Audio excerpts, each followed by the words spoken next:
The cold wind of early spring scraped against Emily Carter's cheeks as she stepped off the city bus, her coat too thin for the morning chill. She checked the address again. Langston Tower, the tallest building in the skyline, where the air itself seemed to smell of power. She had never been inside a place like this. People like her didn't belong here. But today, everything was about to change.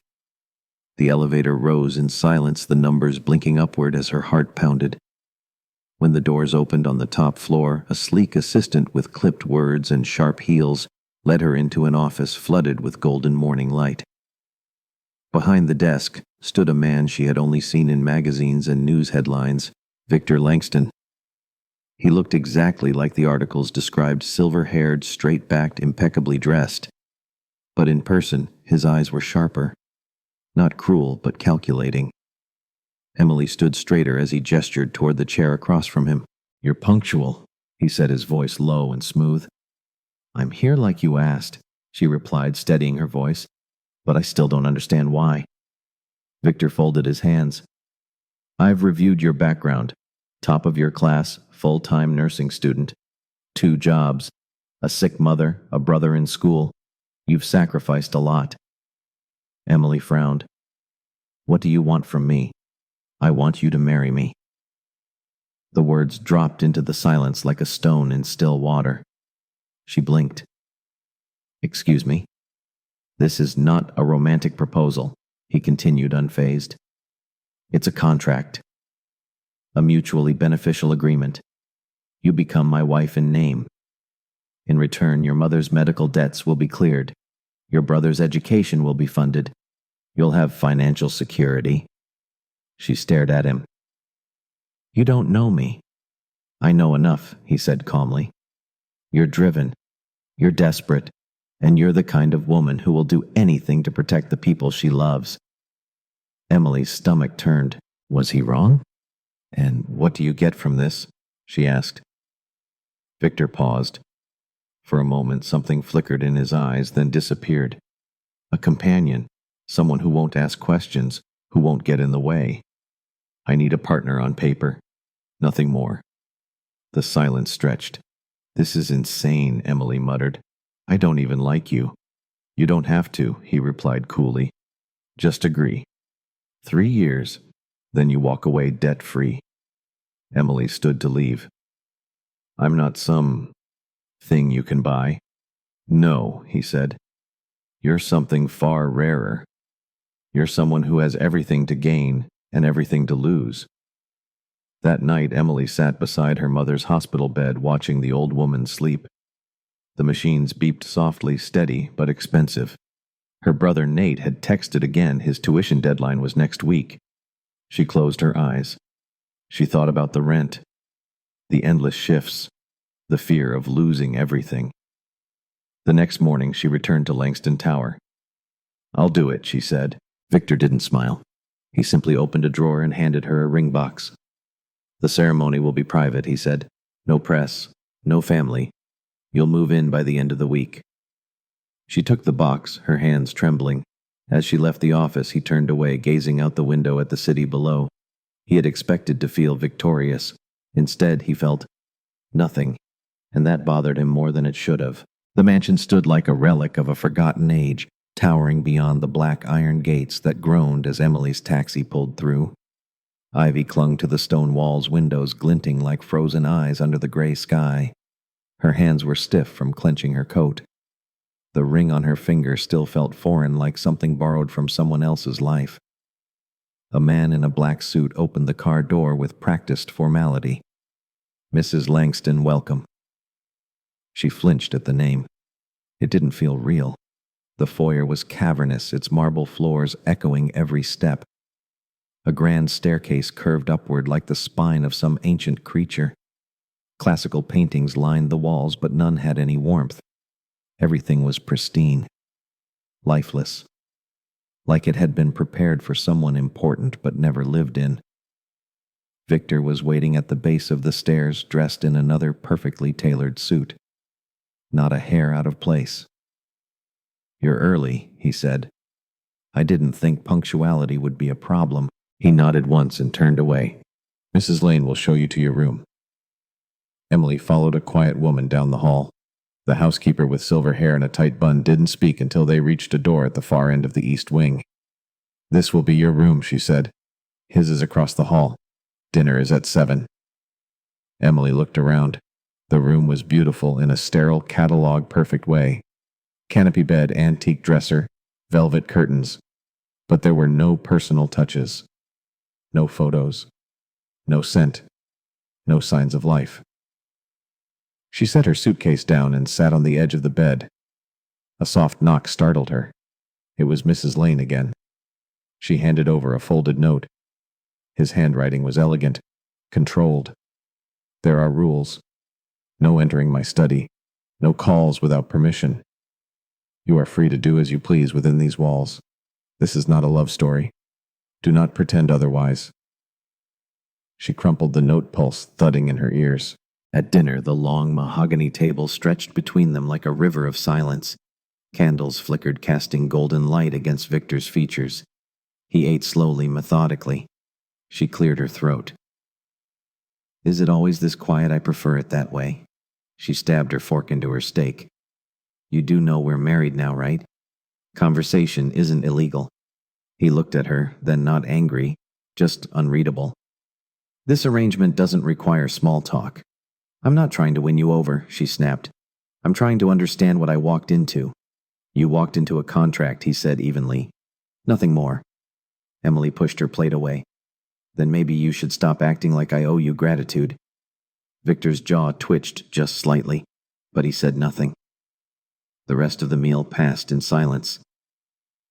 That night, as she lay in bed staring at the ornate ceiling, she wondered if she had made the biggest mistake of her life. She had come here for money, for safety, for her family. She had made a deal. But somehow it already felt like a prison. Across the hall, Victor sat alone in his study. A fire burned low in the hearth. He poured a glass of whiskey but didn't drink it. On the wall was a photo in a silver frame. A younger Victor, a smiling woman beside him, and a little girl between them. He reached for the frame, held it for a moment, then turned it face down. "She has no idea who she's married to," he muttered to himself. "No idea what her father did." His fingers curled into a fist, and yet something about the fire in Emily's voice tonight, something uncalculated, raw, refused to leave his mind. The days that followed passed like mist, thick with silence, filled with routines that never touched. Victor stayed buried in his study, emerging only for meals where he and Emily exchanged as few words as possible. The staff tiptoed around the halls like shadows. Emily began to think of the mansion not as a home, but a museum, a place where emotions had long been archived and forgotten. Yet in the quiet, she found ways to breathe. On her fourth morning, Emily wandered into the garden behind the east wing. The hedges were perfectly trimmed, but the roses were wild, reaching, twisting, unapologetically alive. She knelt to brush away some dead leaves. A low bark startled her. Behind the marble bench lay an old Labrador gray around the muzzle, one paw trembling. "Hey, buddy," she said softly, reaching out. "You hiding too?" A housekeeper appeared quickly, clearly distressed. "Apologies, Mrs. Langston. That's Jasper. He's not been well." Mr. Langston wanted him kept out of sight. Emily's brows furrowed. "Why?" The woman hesitated. "He belonged to someone who's no longer here." Emily said nothing. She gently stroked the dog's fur, and Jasper leaned into her hand with a soft whine. From the window above, Victor watched. He was meant to be reviewing contracts, but he had paused the moment he saw Emily kneeling by the dog. No one had touched Jasper in months, not since the accident. Yet here she was, cooing to him as if he were a child, not an aging ghost of the past. That night, Victor found Jasper curled beside Emily's chair in the library, fast asleep. "He followed me," she said simply. "I didn't think you'd mind." He said nothing, just nodded. Something in him cracked barely. In the evenings, she began reading in the grand library. One night she looked up to find Victor standing in the doorway watching her. "You read philosophy?" he asked, eyeing the open book. She raised an eyebrow. You sound surprised. I am. Well, people don't always fit your expectations, she said coolly, turning the page. He walked away, but his mind lingered long after. Later, during a brief lunch in the solarium, she mentioned a patient she once cared for during her hospital rotation, a woman who'd survived a fire, but lost everything. Emily's voice had softened as she described how the woman would smile anyway every morning. Victor had just stared at her. What she asked defensive. You talk about other people with more care than most talk about themselves, he said. That's rare. Emily blinked, unsure if it was a compliment or an accusation, and yet the words stayed with her. One afternoon, as she returned from a walk in the garden, she found a small wooden easel in her room with a blank canvas and a set of paints. No note, but she remembered mentioning offhandedly that she used to paint before life became survival. She stared at the gift for a long time. Victor Langston did not do kindness. And yet, here it was. She walked down the hallway and paused outside his study door. I didn't ask for this, she said aloud. I know, came the reply from the other side. That's why I gave it. She stood there stunned until she heard the quiet click of his lock engaging again. That night, as she painted in the soft glow of her reading lamp, Emily found her hand trembling not because of fear, but because something dangerous and undeniable was beginning to take shape inside her. Not love, not yet, but curiosity. And the feeling that maybe, just maybe, this mansion wasn't as cold as it had once seemed. The rain had returned soft but persistent, streaking the tall windows of the mansion with pale gray lines. Emily had grown accustomed to the hush of the halls and the quiet rhythm of her days, yet she couldn't shake the feeling that something was always just out of reach. Victor remained distant, polite, observant, but unreadable. It was as if he carried secrets in the creases of his tailored suits. One afternoon, while looking for a sketchbook she had misplaced, Emily wandered into the West Wing. She paused in front of a door she hadn't seen open before. It was slightly ajar, as if someone had entered and forgotten to close it fully. Curiosity tugged at her. Inside was a room unlike the rest of the house, dustier, older, untouched. A faint scent of cedar and forgotten memories lingered in the air.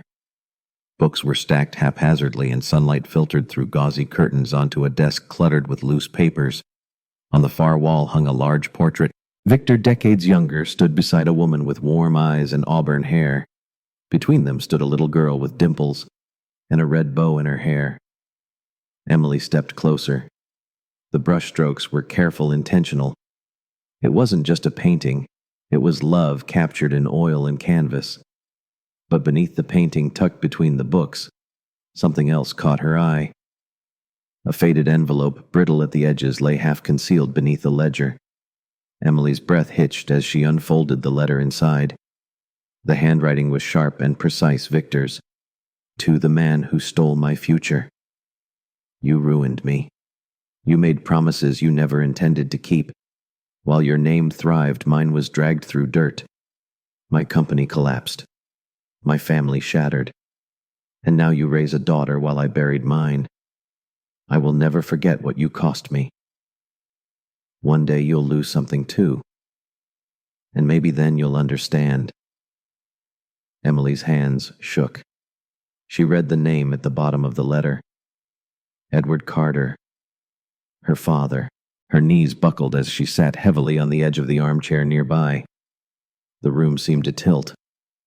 Victor hadn't chosen her by coincidence. This marriage, this arrangement, it wasn't about companionship. It was revenge, carefully planned, quietly executed. She clutched the letter to her chest, bile rising in her throat.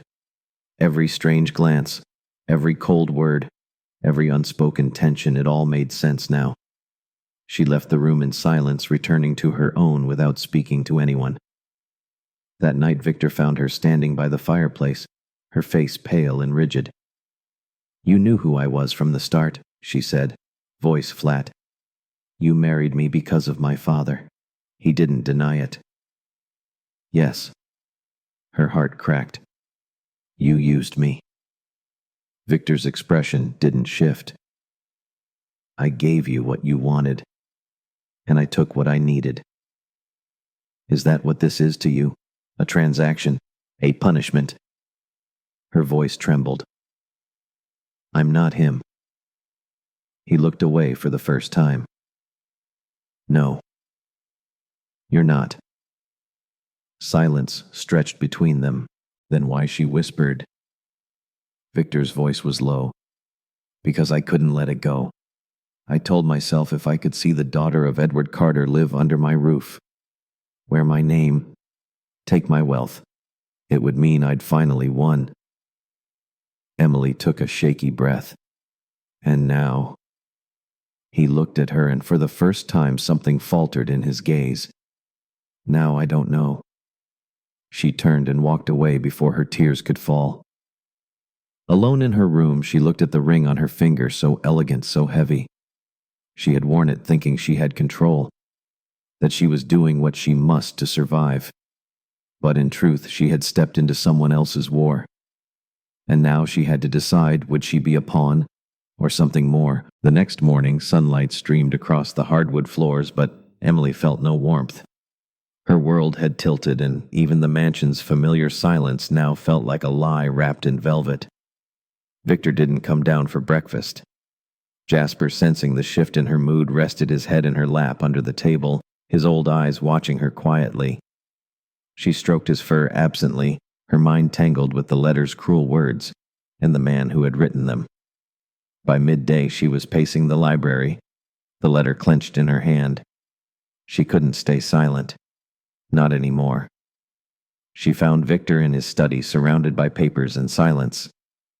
You don't get to do this, she said, her voice low but sharp. He didn't look up. Do what punished me for someone else's sins. You buried your anger for decades, then dragged me into your grief like a trophy wife you could twist into a symbol of justice. He set his pen down with deliberate calm. That's dramatic, Emily. No, she snapped. It's honest. You married me to destroy a name, but you didn't even bother to ask who I am. Victor's eyes lifted to meet hers. For a moment she thought she saw guilt flicker behind them, but it disappeared too quickly. Your father left a path of broken promises, he said quietly. You can't expect me to forget that. I don't. But I'm not responsible for it, she said, stepping closer.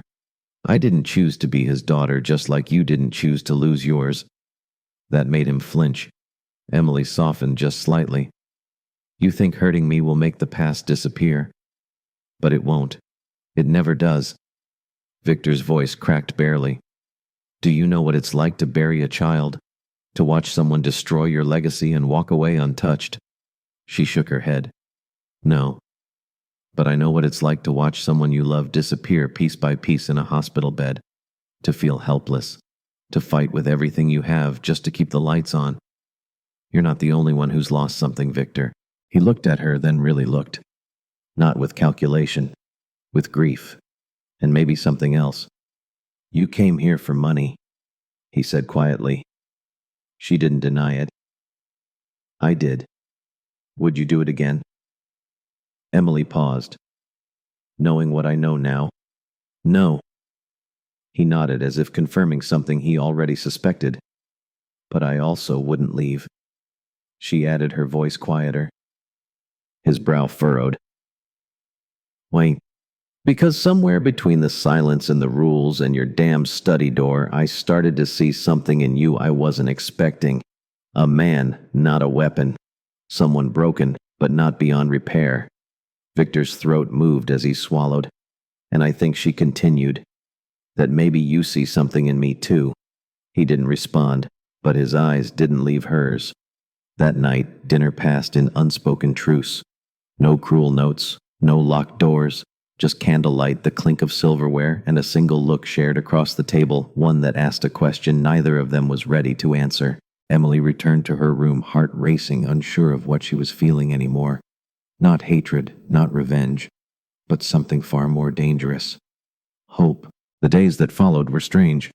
The mansion didn't change, but something between them had. Emily noticed it in the way Victor's eyes lingered a moment longer, when she walked into a room, or how he asked softly, hesitantly, about her paintings, as he passed by the easel in the solarium. There were still rules, still silence, but now there were glimmers of something warmer beneath the surface. One afternoon, as spring light poured through the windows, Emily found herself sketching in the garden. Jasper snoozed nearby, paws twitching in some distant dream. Her hands moved instinctively, pencil dancing over the paper. When she looked down, she was startled by what she had drawn. It was Victor.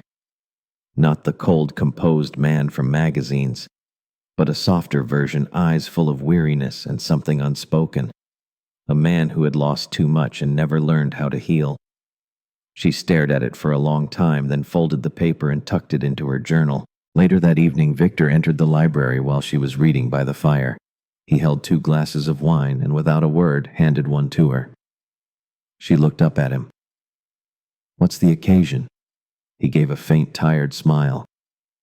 "It's Thursday. Isn't that enough?" Emily chuckled, the sound catching her by surprise. "For a man who said this wasn't a love story, you're starting to act suspiciously human." Victor sat in the chair opposite her, staring into the flames. "Maybe I was wrong." She tilted her head. "About what?" His voice was soft. "About you. About all of this." Emily took a sip of the wine, letting the silence fill the space between them. When she finally spoke, her voice was quieter. "You don't have to carry everything alone, Victor." He looked at her, and something in his expression cracked just slightly. "I don't know how to carry it any other way." They talked for hours after that about nothing and everything. He told her about the night his daughter died in a car crash, about the business rival who had exploited his grief to sabotage his company, about how that man's name was Edward Carter, and how when he saw Emily's resume and realized who she was, something in him snapped. "I told myself it was justice," he said. "But it was just pain looking for a target." Emily listened, her heart breaking in quiet pieces. "I hated you the moment I read your name," he confessed. "And now I don't know what I feel." She set her glass down. "Maybe that's the first honest thing either of us has said." There was a long pause. Then Victor stood. "I want to show you something." He led her to the west wing, where the locked doors still lined the hall like sleeping secrets. At the very end, he unlocked one and stepped aside. Inside was a room bathed in soft light.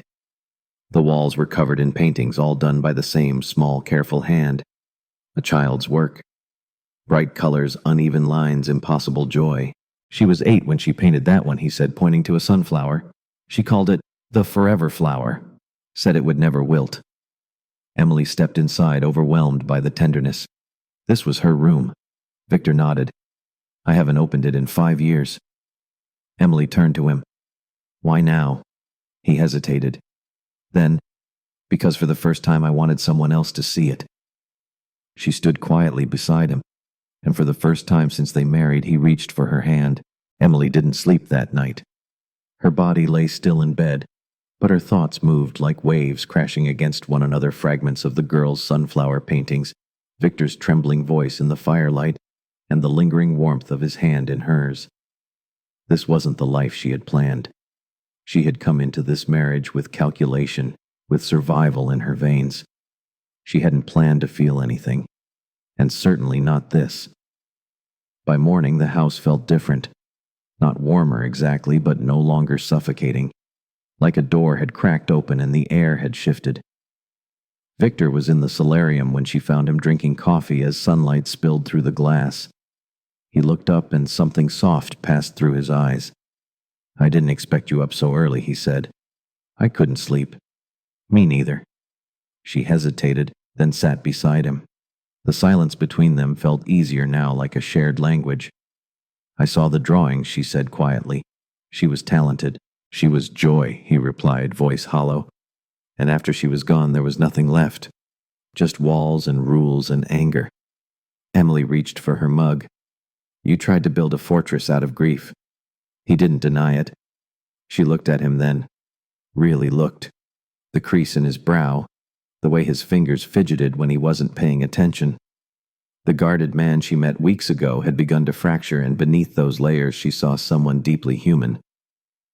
I want to ask you something, she said. He turned to her. Go ahead. If I had been anyone else, not Carter's daughter, would you have still chosen me? Victor didn't answer right away. I don't know, he admitted. I was blinded by what your name meant to me. But now, he exhaled. Now I'm starting to see who you really are. And it terrifies me. Emily's lips parted in surprise. Why? Because you make me want something I thought I had buried with her. The idea that I could feel... Again, he stood abruptly as if the confession had rattled him. I have a meeting. We'll talk later. She let him go without pressing. That afternoon, a delivery arrived, a new set of paints, specialty brushes, and 3 blank canvases. No note. But she knew. Later that evening, she brought a small, wrapped canvas to his study. She hesitated, then knocked. Victor opened the door, caught off guard to see her holding something. I painted something for you, she said. I wasn't sure if I should, but I did. He stepped aside and she walked in, placing the canvas gently on his desk.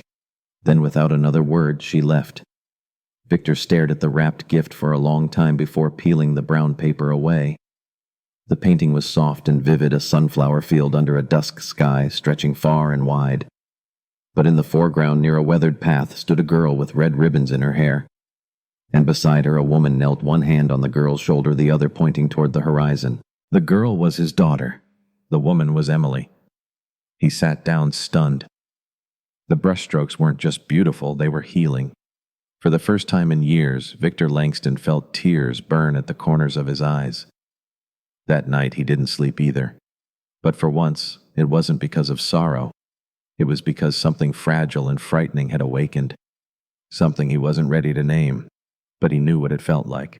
Love rising from ruin. The rain returned the next morning, louder than before, wind bending the trees outside, as if nature itself were holding its breath. Emily stood by the tall windows of the east corridor, watching branches thrash against the sky. But her thoughts weren't on the storm. They were on the man downstairs. Victor had been quiet since she gave him the painting. Not cold, just distant, as though caught in some deep internal reckoning. She hadn't dared ask what he thought of it. She didn't need to. Something had shifted. But the silence unnerved her more than any argument. Around noon, while walking past the study, she heard voices low and tense. She paused. You need to finalize the transfer, Victor, a man was saying. You're not seriously reconsidering. I haven't signed anything yet. Victor replied, his voice restrained. Are you forgetting what Carter did? Her being here was the whole point. Emily's breath caught. Victor's reply was firm. It stopped being about him the moment she walked into my life. The other man scoffed. You're getting too close. Again, you've already paid once for that mistake. Then footsteps. A door opened and shut. Emily stepped quickly into an alcove, her heart pounding. She waited until she heard Victor retreat into the library before slipping into the now empty study. On the desk lay a thick folder, unlabeled, but open just enough to reveal its contents. Curiosity, dread, and something deeper compelled her. She stepped forward and began flipping through. Documents, agreements, property transfer forms, bank authorizations, all tied to a trust fund set to be transferred into her name, but dated weeks ago, before the wedding, before she had shown him anything real. She stared at the signatures at her name on the paperwork. Her stomach twisted. It hadn't just been revenge.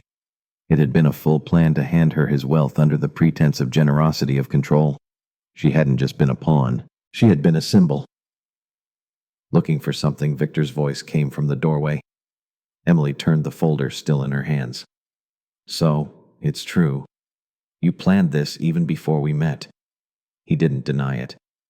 I did. Was this your idea of justice? Marry your enemy's daughter, and then hand her a fortune so you could say you'd taken everything from him? I thought that's what I wanted, he said, stepping inside. To watch you live with the weight of a name I'd twisted back into power. She dropped the folder on the desk. You could have just destroyed me, Victor. You didn't have to pretend to care. His jaw tightened. I didn't pretend. Then why hide it? Why let me believe I had earned your trust when all along you were pulling the strings? He looked pained. Because somewhere along the way I forgot why I started. She backed away, her voice shaking. No, you just got better at lying. Emily, you knew exactly how to break me, and you almost did. She turned to leave, but his voice stopped her. I tore open every wound I had to drag you here, and then you did the one thing I didn't expect. She turned slowly. You saw me, he said. Not the CEO, not the man with a vendetta. Just me. Tears filled her eyes. And I still do. But I don't know if that's enough anymore. He stepped forward. I never wanted to feel this again. But I do. God help me, I do. The storm outside intensified, the windows rattling. You don't get to say that, she whispered. Not after everything. I don't deserve your forgiveness, he said. But I'm asking for your truth. Emily looked at him, eyes shimmering. Then here it is. She placed her palm over her heart. I didn't come here to love you, Victor. But I do. And it hurts. She walked past him, leaving him in the quiet room as thunder rolled across the sky. Upstairs alone again, she sat at her easel, staring at the blank canvas. Everything inside her ached.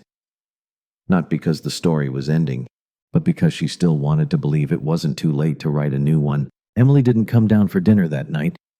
Victor sat alone at the massive dining table, staring at the untouched plate in front of him. The room, usually so composed and curated, now felt too quiet, like a gallery of regret. The chandelier above cast shadows that danced across the floor like memories he couldn't contain. He had spent years building a life that no one could enter, a fortress of logic and vengeance. But Emily, she had slipped through the cracks. And now that she had, he couldn't imagine the silence without her in it. Upstairs, Emily sat by the window, her knees pulled to her chest. Rain clung to the glass. She thought about the girl she used to be, the one who had calculated her every move to survive, the one who had said yes to marrying a stranger for money. That girl would have walked away now, cold and proud. But she wasn't that girl anymore. She thought about Victor's hands trembling as he confessed he felt again, about the way he looked at her when he thought she wasn't watching, about the pain buried so deep it had twisted love into something unrecognizable. She didn't know whether to run from it or run to it. A soft knock startled her. Victor stood in the doorway, hair damp from the rain, something raw in his expression. I shouldn't have let you find those documents the way you did, he said quietly. You deserve the truth before now. Emily rose slowly, keeping distance between them. And what is the truth, Victor? That you planned to own me. That I was part of a ledger you thought would even the past. He stepped further in. I did all of that. I won't pretend otherwise. Then why are you here? She asked, her voice cracking. Because I need to tell you the one thing I never planned. He exhaled. I fell in love with you. Silence. Not dramatic, not performative, just quiet, trembling truth. I didn't want to. I fought it. You were the symbol of everything I hated. But then I saw you, really saw you. The way you care, the way you forgive, the way you made this house feel alive again. Emily's breath hitched. I watched you bring life back to Jasper, to this place, to me, he continued. You didn't just change my plans, Emily. You changed my heart. She stared at him for a long moment, eyes glistening. I don't know if I can trust you, she whispered. I know, he said. But I'm not asking for your trust yet. I'm asking for the chance to earn it. He stepped closer. I've rewritten the transfer. It's yours. No conditions. No marriage clause. No revenge. Just a gift. You're free to leave with everything I promised. She shook her head slowly. That's not what I want. Then what do you want? I want what we never gave each other, she said, tears slipping down her cheeks. A beginning. one that isn't born out of guilt or games. Victor's voice was hoarse. Then let me give you that. A real beginning. He extended his hand, not as a businessman, not as a billionaire, but as a man stripped of everything except honesty. Emily looked at him for a long time. Then she stepped forward and took his hand. They didn't kiss. They didn't need to. But in that moment, fingers interlaced, eyes locked. They rewrote everything. Not with apologies, but with the quiet courage of two broken hearts choosing to rebuild together. Spring arrived in quiet ways. The sun lingered a little longer in the evenings. The roses Emily had replanted along the walkway began to bloom again, wild and unafraid.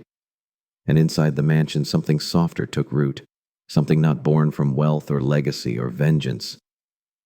Love. It didn't come in grand declarations or sweeping gestures.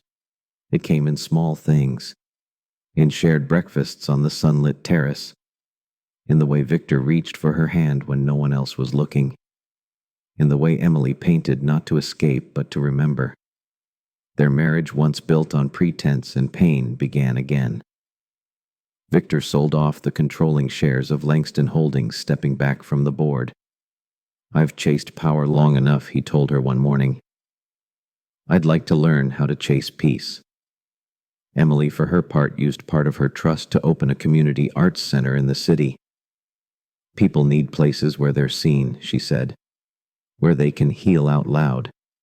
Together they transformed the mansion too. The locked doors were opened, the dark rooms filled with light and laughter. Children from the arts center were invited to paint murals in the old ballroom. Jasper, now a gentle fixture in every hallway, followed them from room to room like a guardian of second chances. On their first real anniversary, not the one on the papers, but the day she first gave him the sunflower painting, Victor surprised her. He brought her to the same gallery where her mother once sold her earliest work. The walls now displayed a new series, Unwritten Vows, her paintings. Their story told not in words but in color. Emily stood in front of one piece in particular, a vibrant reimagining of the mansion's garden, where two figures stood beneath a blossoming tree, one reaching forward, one letting go. Victor watched her in silence, then stepped beside her. I thought I understood legacy, he said quietly, but it wasn't my company, it wasn't my money. It's this. He placed a hand gently over hers. You. She turned to him, eyes shining. I thought I understood survival, but it wasn't taking. It wasn't hiding. It's this. She touched his chest. Choosing someone, even when you're scared. They kissed. Not out of desperation, not as apology, but as promise. And for the first time, it wasn't the past that defined them. It was the future. Months later, the estate hosted an event for the scholarship fund Emily had started in the Langston name, now rebranded, not for a man or a company, but for the girl who painted sunflowers and believed in forever. The plaque read, the Everland Foundation for Art Healing and Second Chances. As the sun set that evening, Emily stood at the edge of the garden, barefoot in the grass, eyes closed to the wind. Victor walked up behind her. Do you ever think about how it started? He asked. She smiled. Only to remind myself how far we've come. He kissed her temple. I'm still sorry. She looked up at him. I know. But we're not those people anymore. In the quiet, they stood together, two people once shaped by wounds, now holding something stronger. Something they had built, not despite the pain, but because of it. And in that stillness, hand in hand, the story truly began.